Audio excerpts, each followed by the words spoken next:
ভোরবেলা ছোট্ট ভালুক বাবু মানুষদের মতো শার্ট পরে ব্যাগ কাঁধে নিল।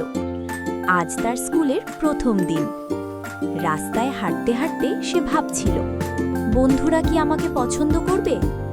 স্কুলে গিয়ে সে দেখল খরগোশ রিনা খাতা বের করছে, বানর টিতু দুষ্টুমি করে চক লুকাচ্ছে, আর হাতি স্যার চশমা পরে ক্লাস নিচ্ছেন, ঠিক মানুষের মতো।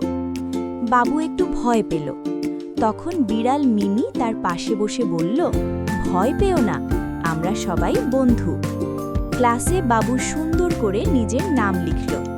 স্যার খুশি হয়ে বললেন, খুব ভালো বাবু, চেষ্টা করলেই সব পারা যায়। ছুটির সময় বাবু হাসতে হাসতে বলল, আজ আমি একা নই, অনেক বন্ধু পেয়েছি। তারপর ছুটির পর সবাই বাসায় একসাথে ফিরল। তোমরা ভিডিও দেখো, লাইক কমেন্ট করো না, আজ করে দিও।